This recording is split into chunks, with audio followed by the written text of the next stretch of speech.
बहुत समय पहले की बात है। उदयपुर नामक गांव में आरोही अपनी नानी के साथ रहा करती थी। कुछ समय पहले ही आरोही के माता पिता की मृत्यु एक ट्रेन हादसे में हो जाती है।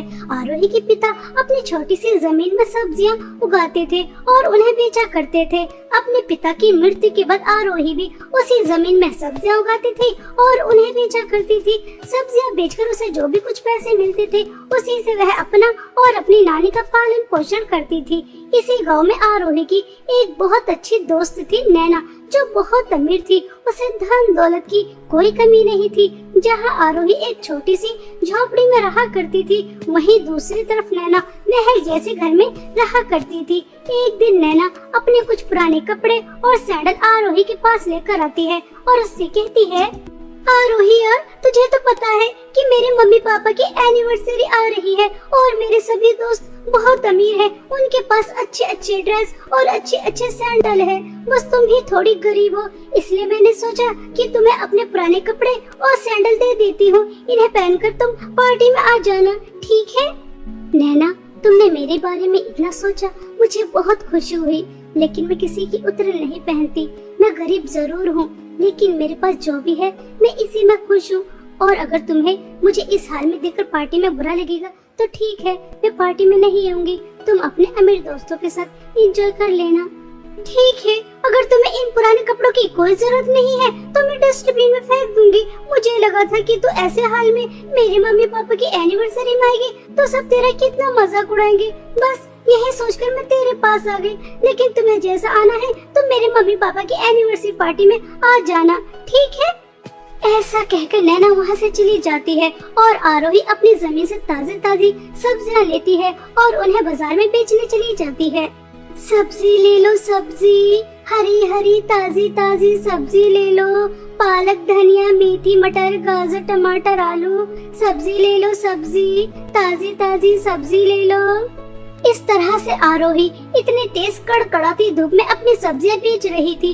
आज आरोही के पास बहुत कम ग्राहक आते हैं, मगर उसकी जितनी भी सब्जियां बिकती है वह उन्हें के पैसे लेकर घर जा रही थी। तभी उसे सामने एक बेकरी नजर आती है, जिसे देखकर आरोही सोचती है, मैं रोज इसी रास्ते से गुजरती हूँ और इस बेकरी पर हमेशा इसी तरह से भीड़ लगी रहती है। आजकल सब लोग अपना जन्मदिन मना रहे हैं ना, एनिवर्सरी सेलिब्रेट करते हैं, छोटी छोटी बात को सेलिब्रेट करते हैं, इसलिए सब केक खरीदते हैं, पेस्ट्री खरीदते हैं। नानी को भी तो बहुत अच्छे केक बनाने आते हैं, लेकिन अब वह केक तो बना नहीं सकती, लेकिन मुझे बनाना सिखा तो सकती है। अगर मैं भी बेकरी खोल लूँ तो हाँ, मुझे नानी से बात करनी चाहिए, यही ठीक रहेगा। ऐसा सोचकर आरोही घर वापस आ जाती है और अपनी नानी से कहती है, नानी जी, आपको पता है आजकल केक बहुत ज्यादा तादाद में बिक रहे हैं, इसलिए मैं सोच रही थी अगर मैं भी छोटी सी बेकरी खोल लूँ तो सब्जियां बेचने से ज्यादा पैसे तो मिल ही जाएंगे। इतनी तेज कड़कड़ाती धूप में एक गली से दूसरी गली सब्जियां बेचती रहती हूँ और पैसे भी ज्यादा नहीं मिलते। बेकरी होगी तो उसके अंदर बैठकर आराम से केक बेचती रहूंगी। और आपको तो केक बनाने बहुत अच्छे आते हैं, आप मुझे केक बनाना सिखा देना। हाँ बेटा, सोच तो तुम बिल्कुल सही रही हो, मगर बेटा हम गरीब हैं, हमारे पास इतने पैसे कहाँ से आएंगे कि हम बेकरी खोल सकें। बेकरी खोलने में तो बहुत ज्यादा पैसे लग जाएंगे। हमारे पास तो कोई जमा पूंजी भी नहीं है, सोने की चीज भी नहीं है जिसे बेचकर हम बेकरी खोल सके। सब्जी बेचकर तुम बस इतने ही पैसे कमा पाती हो कि हम बहुत मुश्किल से 2 समय का खाना खा पाते हैं। मेरी दवाइयाँ भी समय पर नहीं आती, इतना बड़ा काम हम कैसे कर सकते हैं बेटा? नानी जी, आप इस बात की चिंता मत कीजिए। आपको पता है ना, जमींदार सूद पर पैसे देते हैं, तो बस बेकरी खोलने के लिए हम अपने इस छोटे से मकान को गिरवी रख देंगे और जब बेकरी चलने लगेगी तो पैसे जमा करके अपने घर को छुड़ा लेंगे। देखना नानी जी, मुझे पूरी उम्मीद है कि हमारी बेकरी बहुत अच्छी चलेगी। कृपया करके मान जाइए ना। आरोही की नानी मान जाती हैं और आरोही खुशी खुशी अपने घर के पेपर लेकर जमींदार के पास जाती है और उनसे कहती है, जमींदार जी, आप सूद पर पैसे देते हो ना, तो ये लीजिए मेरे घर के पेपर और मुझे सूद पर पैसे दे दीजिए। कुछ ही समय में मैं आपके पैसे लौटा दूंगी और अपने घर के पेपर वापस ले जाऊंगी। यह घर के पेपर तो कोई खास नहीं है, छोटा सा ही घर है, तुम्हें ज्यादा पैसे नहीं मिलेंगे। आरोही जमींदार से थोड़े से पैसे लेकर आ जाती है और साथ में केक बनाने का सामान भी, और अपनी नानी से केक बनाना सीखती है। और थोड़े ही समय में आरोही बहुत अच्छे केक बनाने लगती है और वह अपनी एक छोटी सी बेकरी खोलती है जिसमें वह अपने हाथ के बहुत ही स्वादिष्ट केक बनाकर लगाती है। ऐसे ही 1 दिन 2 दिन 3 दिन बीत जाते हैं, लेकिन आरोही के पास एक भी ग्राहक नहीं आता और वह उदास होकर घर चली जाती है। तभी आरोही की नानी आरोही से कहती है, आरोही बेटा, लगता है आज भी तुम्हारा कोई केक नहीं बिका, तभी तुम इतनी उदास नजर आ रही हो। हाँ नानी जी, आज भी मेरा कोई केक नहीं बिका। लगता है मेरी बेकरी छोटी है ना, इसलिए कोई भी ग्राहक मेरे पास आ ही नहीं रहा। मगर नानी, मैं कोशिश करती रहूंगी, क्योंकि कोशिश करने वालों की कभी हार नहीं होती। और देखना, एक दिन मेरी बेकरी बहुत अच्छी चलने लगेगी, आप परेशान मत होइए। ऐसा कहकर आरोही अपनी नानी और खुद को दिलासा देती है और अगले दिन दोबारा से अपनी बेकरी पर जाती है। तभी उसके पास उसकी दोस्त नैना आती है और उससे कहती है, अरे यार आरोही, यह तो तूने बहुत अच्छा किया जो तूने बेकरी खोल ली। आज मेरी मम्मी पापा की एनिवर्सरी है ना, तो मैं तेरी बेकरी से ही केक लेकर जाऊंगी। 5 अलग अलग वैरायटी के केक पैक कर दे, 2 वनीला, 2 स्ट्रॉबेरी और 1 चॉकलेट। हाँ, और तू भी समय पर आ जाना, ठीक है? ऐसा कहकर नैना उसकी बेकरी से 5 केक ले जाती है। शाम को आरोही भी पार्टी में चली जाती है। आरोही की बेकरी की केक सभी को बहुत ज्यादा पसंद आते हैं। सब केक की बहुत तारीफ करते हैं और नैना से बेकरी का पता पूछते हैं, तो नैना सबको बताती है कि यह उसकी दोस्त आरोही की बेकरी है। और अगले दिन से आरोही की बेकरी पर लाइन लगना शुरू हो जाती है, क्योंकि उसके हाथ से बने केक बहुत ही ज्यादा टेस्टी थे। आरोही बहुत ज्यादा खुश थी, क्योंकि अब उसके घर के हालात पहले से बेहतर हो जाते हैं। लेकिन कहते हैं ना कि गरीब की यहाँ खुशियाँ ज्यादा दिन तक टिकती नहीं है। आरोही के सामने एक बहुत बड़ी बेकरी थी, जिसके पास अब ग्राहक आने कम हो जाते हैं। तभी उस बेकरी की मालकिन कंचन सोचती है, जब इस आरोही की बच्ची ने बेकरी खोली थी तो मुझे लगा था छोटी सी है, चलेगी नहीं, लेकिन अब देखो, देखते ही देखते कितनी चलने लगी है। मेरे ग्राहक कम होने लगे हैं। मैं इसे आसमान की ऊंचाइयों पर उड़ने नहीं दूंगी, मुझे इसके पर काटने होंगे, वरना मेरा धंधा चौपट हो जाएगा। और मेरा धंधा चौपट हो जाए, नहीं नहीं, ऐसा मैं होने नहीं दूंगी। अब देख मैं तेरे साथ करती क्या हूँ, मुझसे बच के तो दिखा। ऐसा सोचकर कंचन आरोही को बर्बाद करने का प्लान बना लेती है। और वहीं दूसरी तरफ आरोही बहुत खुश थी और वह अपनी नानी के लिए नई साड़ी और समोसे और चाउमीन, बहुत सारा खाने का सामान लेकर जाती है और अपनी नानी से कहती है, नानी जी, मैंने आपसे कहा था ना कि मैं हार नहीं मानूंगी, कोशिश करती रहूंगी, क्योंकि कोशिश करने वालों की कभी हार नहीं होती। और देखिए, अब मेरी बेकरी पहले से कितनी अच्छी चलने लगी है। बस अगर इसी तरह से चलती रहेगी तो कुछ ही दिनों में मैं घर के कागज भी छुड़ा लूंगी। नानी, आपके लिए साड़ी और समोसे चाउमीन लेकर आई हूँ, यह लीजिए, इसे खा लीजिए। हाँ बेटा, तुमने बिल्कुल सही कहा, कोशिश करने वालों और मेहनत करने वालों की कभी हार नहीं होती। तुम ऐसे ही मेहनत और कोशिश करती रहना और देखना, एक दिन तुम्हारी जगह जगह पर बेकरी होंगी। मुझे बहुत खुशी है तुम कामयाब हो रही हो। इस तरह से दोनों बहुत ज्यादा खुश होती हैं, लेकिन उन्हें क्या पता था कि अब उनकी जिंदगी में क्या तूफान आने वाला है। कंचन रात हो जाने के बाद आरोही की बेकरी पूरी तरह से जला देती है और बहुत खुश होती है। आरोही गरीब की बच्ची, ये देख, मैंने तेरी बेकरी पूरी तरह से जला दी है। अब तो इतना बड़ा नुकसान कहाँ से चुकाएगी? अब मजा आएगा। मेरे ग्राहक तोड़ने चली थी और मैंने बेचारी को जड़ से ही उखाड़ कर फेंक दिया। ऐसा सोचकर कंचन बहुत ज्यादा खुश हो रही थी। सुबह होने के बाद आरोही खुशी खुशी अपनी बेकरी पर आती है तो उसके पैरों तले जमीन खिसक जाती है, क्योंकि बेकरी पूरी तरह से जल चुकी थी। यह देखकर आरोही बहुत फूट फूट कर रोती है। अरे नहीं, यह क्या नर्थ हो गया, मेरी बेकरी तो पूरी तरह से जल गई। इसके अंदर कितना सारा सामान रखा था, वह भी सब जलकर राख हो गया। अब मैं मेरे घर को कैसे छुड़ाऊंगी? नानी की दवाइयाँ, खाना पीना कैसे करूंगी? यह जिसकी दुकान है वह तो मुझसे इसके पैसे मांगेगा। यह सब क्या हो गया? मेरी खुशियों को किसकी नजर लग गई? ऐसा कैसे हो सकता है? रात तक तो सब कुछ ठीक ठाक था, अचानक क्या हो गया? मेरी खुशियाँ, दुकान, घर, सब कुछ उजड़ गया। अब कुछ नहीं बचा, कुछ भी नहीं बचा। ऐसा सोच सोचकर आरोही बहुत ज्यादा रो रही थी। आरोही को रोता हुआ एक परी देख लेती है तो आरोही के ऊपर उसे बहुत तरस आता है और वह आरोही के पास जाती है और उससे कहती है, आरोही, तुम्हारे साथ जो भी कुछ हुआ बहुत गलत हुआ। मैं तुम्हारी मदद करना चाहती हूँ। आओ मेरे साथ चलो मेरी जादुई सोने और चांदी की केक की नदी के पास। वह परेशान और अच्छे लोगों के काम आती है। तुम बहुत अच्छी हो, हमेशा दूसरों की मदद करती हो। मैंने देखा कि तुम किस तरह से गरीब बच्चों को अपनी बेकरी से केक देती हो। जिसका दिल इतना अच्छा हो उसके साथ बुरा नहीं होना चाहिए। आओ मेरे साथ चलो मेरी जादुई सोने और चांदी की केक की नदी के पास।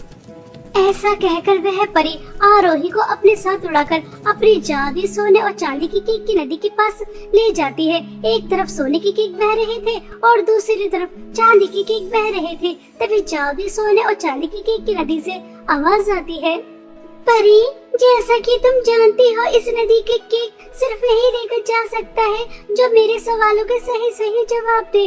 तो मैं इस लड़की से कुछ सवाल पूछती हूँ। अगर यह अपनी परीक्षा में पास हो गई तो मैं इसे जादुई सोने और चांदी के केक की नदी से जादुई केक दे दूंगी। सुनो लड़की, तुम्हारे सामने दो बच्चे भूखे हैं और तुम्हारे पास सिर्फ एक रोटी है, लेकिन वह बच्चे काफी समय से भूखे हैं। अगर वह तुमसे एक रोटी मांगेंगे तो उस समय तुम क्या करोगी?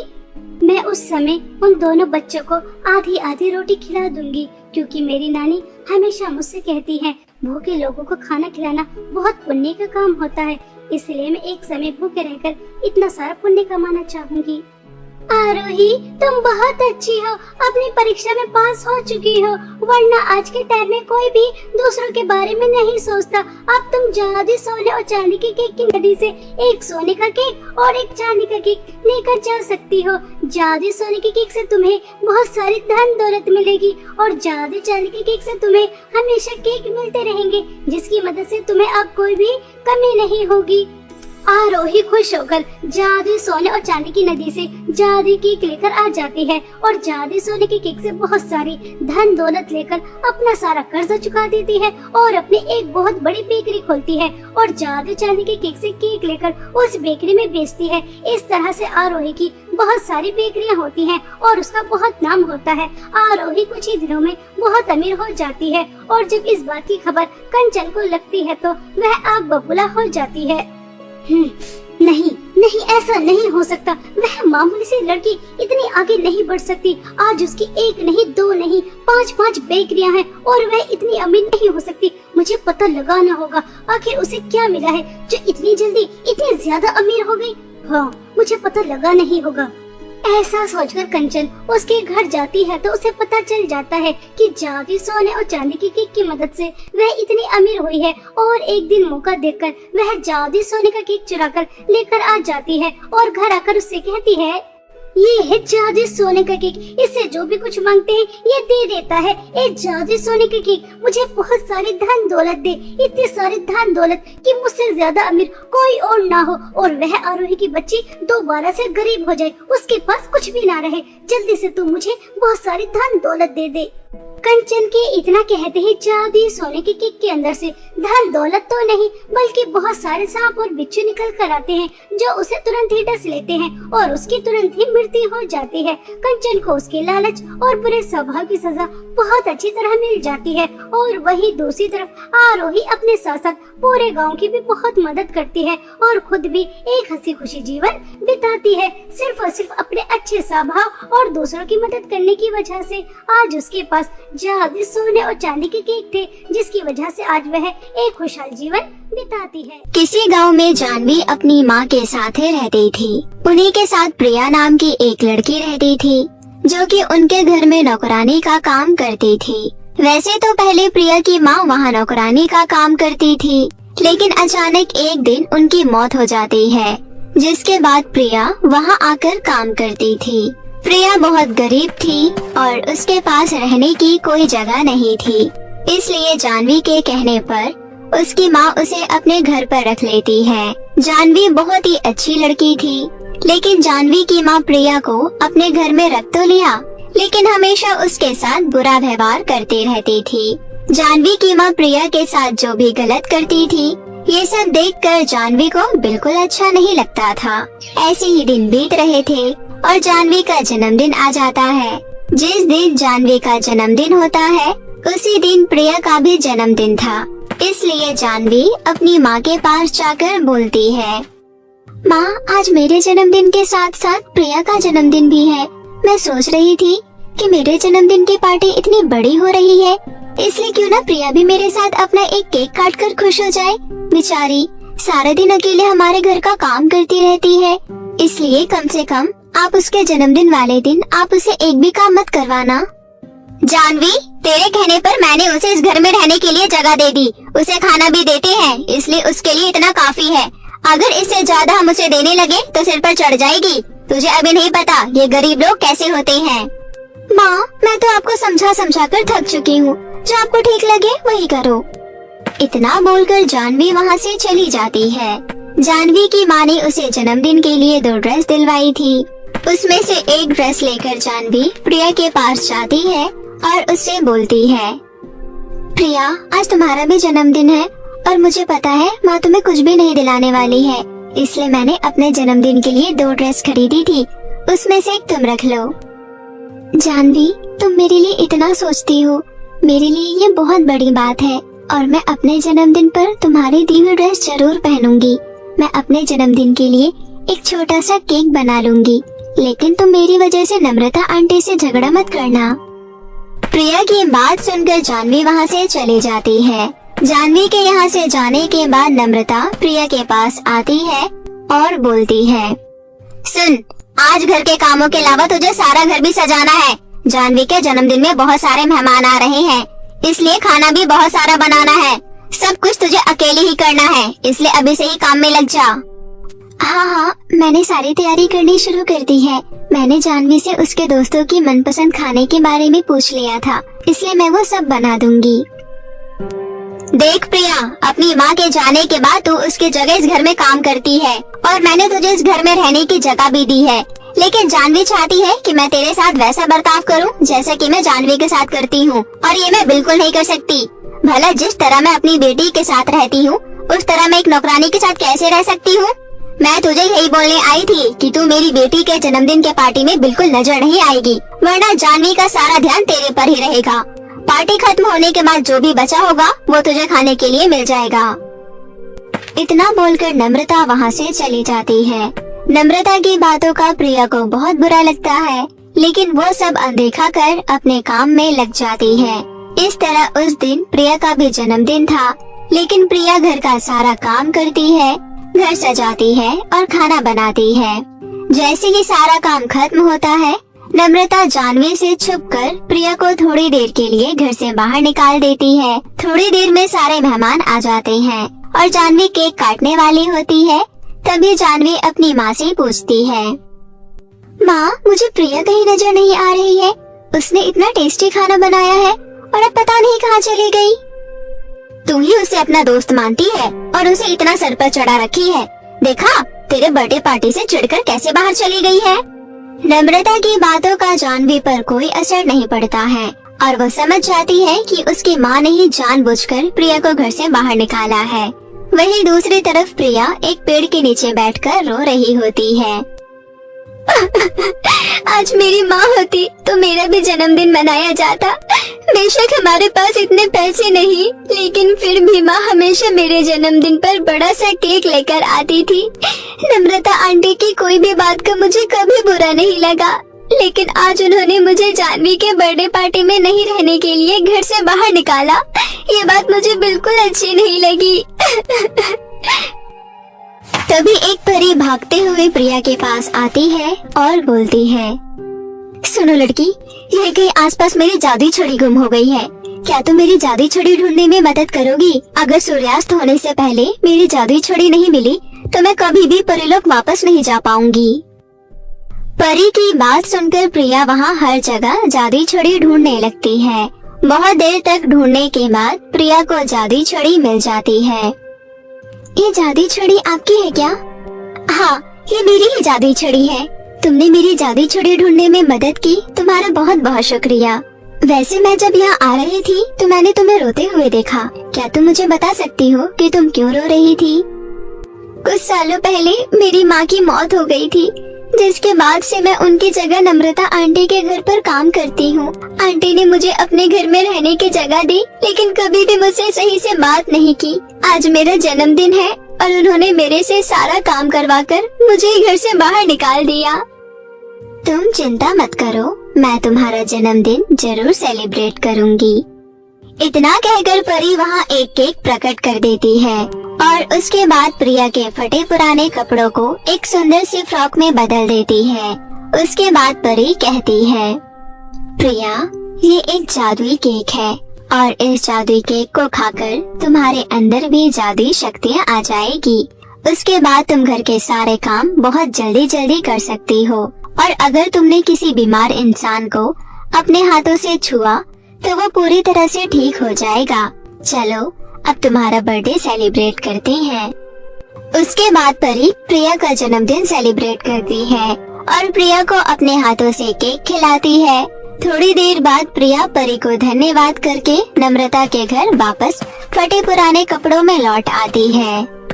चल, अब जन्मदिन की पार्टी खत्म हो गई है और बहुत सारे गंदे बर्तन पड़े हैं, जा जाकर साफ कर ले। और हाँ, थोड़ा सा केक बच गया है, जाकर खा लियो। इतना बोलकर नम्रता वहाँ से चली जाती है। अब प्रिया के अंदर जादुई शक्तियाँ थी, जिसकी मदद से वो 1 मिनट में घर की सफाई भी कर देती है और सारे बर्तन भी धो देती है। ऐसे ही समय बीत रहा था। एक दिन अचानक नम्रता को बहुत जोर से बुखार हो जाता है। जानवी अपनी माँ को अच्छे से अच्छे डॉक्टर के पास दिखाती है, लेकिन फिर भी नम्रता ठीक नहीं हो रही थी। जानवी, अब मुझे नहीं लगता कि मैं ज्यादा समय तक जिंदा रह पाऊंगी। प्रिया एक बहुत अच्छी लड़की है, मैं हमेशा उसके साथ इतना बुरा व्यवहार करती रही, लेकिन उसने कभी भी मुझसे कुछ नहीं कहा। मेरे जाने के बाद तुम दोनों हमेशा एक साथ रहना और एक दूसरे का ख्याल रखना। जानवी अपनी माँ की ऐसी हालत देखकर बहुत रो रही होती है। तभी प्रिया उसे बोलती है, जानवी, मेरे पास जादुई शक्ति है।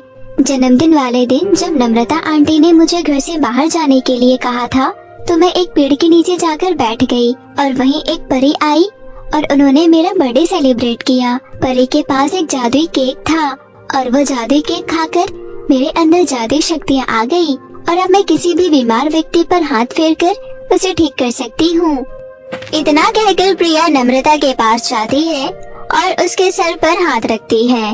उसके ऐसा करते ही नम्रता पूरी तरह से ठीक हो जाती है।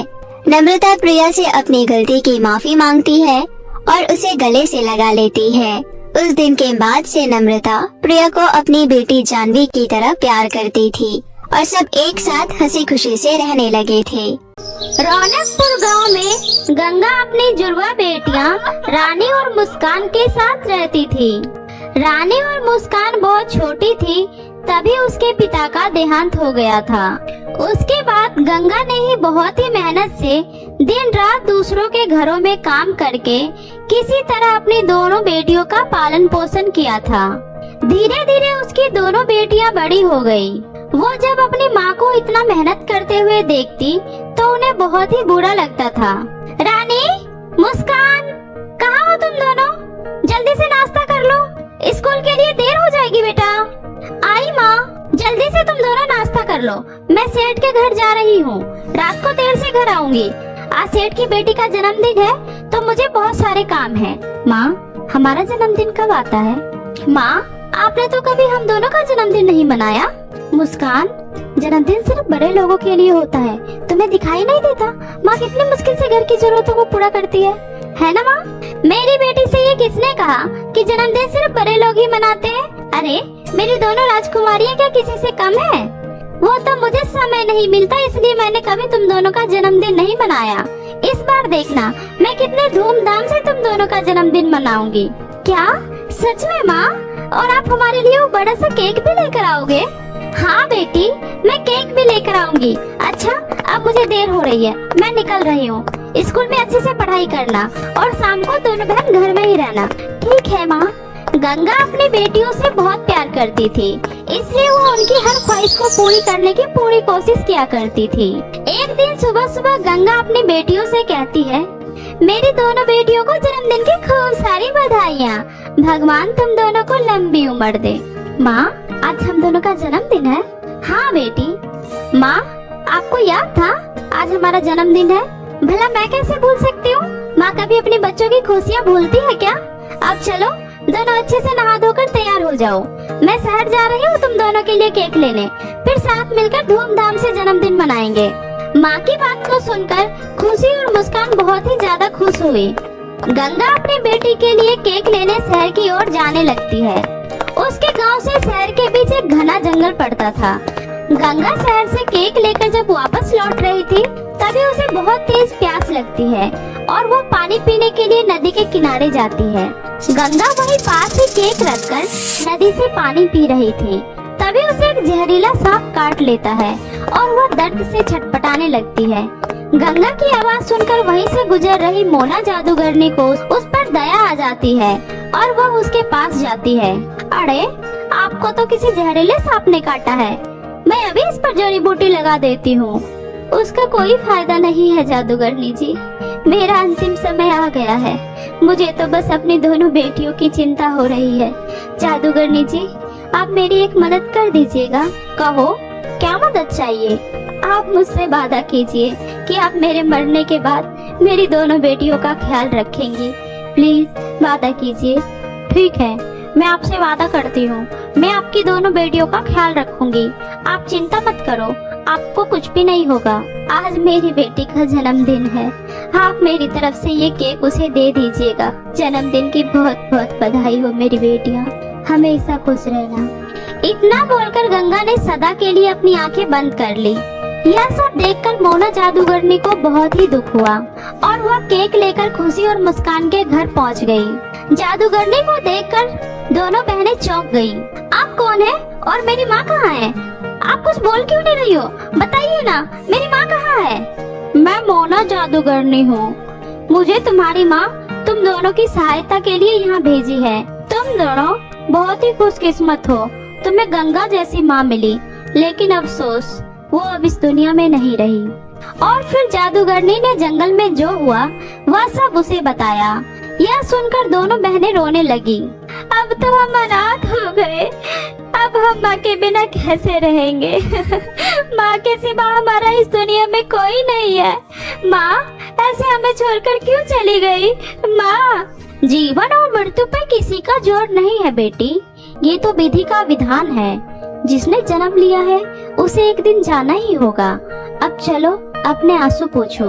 अपनी बेटियों की आंखों में इस तरह आंसू देखकर तुम्हारी माँ भी ऊपर भगवान के पास रोएगी, इसलिए चुप हो जाओ। ये देखो तुम्हारी माँ ने तुम्हारे लिए क्या भेजा है। टन टन केक। मुझे ये केक नहीं चाहिए, इसी की वजह से माँ हमें छोड़कर चली गई। हाँ, अगर माँ ये केक लेने शहर नहीं जाती तो उनके साथ ये नहीं होता। मैं ये केक नहीं खाऊंगी।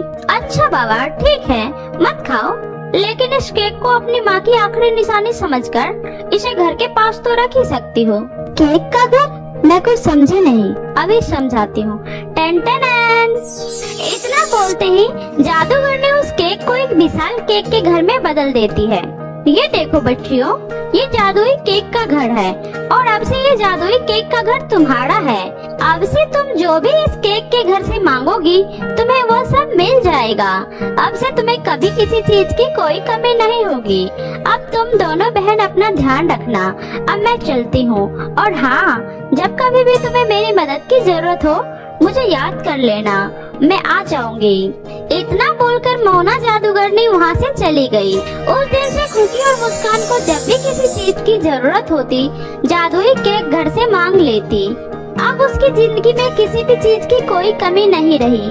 वे दोनों बहन बहुत ही खुशी से अपना जीवन बिता रही थी। तभी एक दिन खुशी ने मुस्कान से कहा, मुस्कान, अब तो हमारे पास किसी भी चीज की कोई कमी नहीं है। मैं सोच रही थी हमारे जैसे गांव में और भी कितने लोग हैं जो बहुत गरीब हैं, जिन्हें मदद की सख्त जरूरत है। मैं सोच रही थी क्यों ना इस गांव वालों को भी इस जादुई केक के घर के बारे में बताया जाए ताकि वो भी इस केक के घर से अपनी जरूरतों को पूरा कर सके। अरे वाह खुशी, इससे अच्छी बात भला और क्या हो सकती है। मैं अभी सबको जादुई केक घर के बारे में बता कर आती हूँ ताकि उनकी परेशानी भी खत्म हो सके। ये सोचकर दोनों बहनों ने उस जादुई केक के घर के बारे में सभी गांव वालों को बता दिया।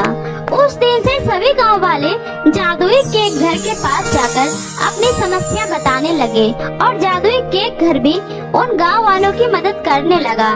धीरे धीरे सभी गांव वाले जादुई केक घर की तारीफ करने लगे। इस तरह से जादुई केक घर के अंदर बहुत ही ज्यादा घमंड आ गया। उस जादूगरनी ने मुझे यहाँ किस मुसीबत में फंसा दिया है। पहले तो उसने मुझे सिर्फ इन दोनों बहनों की मदद करने को कहा था, लेकिन अब इन दोनों बहनों की वजह से मुझे पूरे गांव की मदद करनी पड़ रही है। जब देखो कोई ना कोई आकर मुझे परेशान ही करता रहता है। मुझे कुछ ऐसा करना होगा जिससे गांव वाले मेरे पास आने की हिम्मत नहीं कर सके।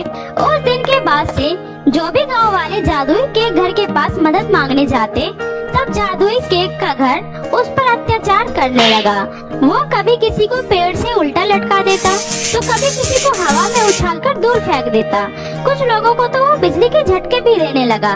कुछ दिनों तक तो ऐसे ही चलता रहा। उस घमंडी जादुई केक से सभी गांव वाले परेशान हो गए। फिर एक दिन सभी गांव वाले मिलकर उन दोनों बहनों के पास गए और उनसे बोले, बेटी, तुमने जो हमें जादुई केक के घर के बारे में बताया था, वो केक का घर तो हम पर बहुत अत्याचार कर रहा है। तुम दोनों बहन कृपया करके हमें उस जादुई घमंडी केक के घर से बचा लो बेटी। ये सुनकर दोनों बहनें बहुत ही ज्यादा चिंतित हो गई। फिर खुशी उन गांव वालों से बोली, जिस जादूगरनी ने मुझे यह केक दिया था, उन्होंने मुझसे कहा था जब भी जरूरत पड़े तो मुझे याद कर लेना। रुकिए, मैं उन्हें बुलाने की कोशिश करती हूँ। इतना कहकर दोनों बहनें जादूगरनी को मन ही मन याद करने लगी। पलक झपकते ही जादूगरनी वहाँ प्रकट हो गई। तब दोनों बहनों ने जादूगरनी को सब कुछ बताया। यह सब सुनकर जादूगरनी ने कहा, उस जादुई केक घर ने आप लोगों के साथ जो कुछ भी किया वह बहुत ही गलत है। मैं अभी उस जादुई केक घर का घमंड खत्म करती हूँ। ये बोलकर जादूगरनी जैसे ही उस जादुई केक घर के पास गई, घमंड में चूर जादुई केक घर ने जादूगरनी पर भी हमला करने की कोशिश किया। तब जादूगरनी ने अपनी जादुई छड़ी घुमाई और जादुई केक घर को वहीं पर जलाकर राख कर दिया। ये देखकर सभी गांव वाले बहुत ही खुश हो गए। फिर जादूगरनी उन गांव वालों से बोली, आप सभी गांव वालों ने इस पेड़ पर जो जादुई केक का घर था उस पर पूरी तरह निर्भर हो गए, इसलिए आप लोगों के साथ ऐसा हुआ। अब से आप सब खुद ही अपनी समस्याओं का हल करना। अगर आप सबको कभी ज्यादा परेशानी हो तो मुझे याद कर लेना। मैं खुद आप लोगों की मदद करने यहाँ आ जाया करूँगी। इतना बोलकर जादूगरनी वहाँ से चली गई और उस दिन के बाद से सभी गांव वाले खुद ही मेहनत करके खाने लगे। कभी उन्हें ज्यादा दिक्कत होती तो वो जादूगरनी को याद कर लिया करते। साथ ही खुशी और मुस्कान भी गांव वालों की हर संभव मदद कर खुशी खुशी अपना जीवन बिताने लगी।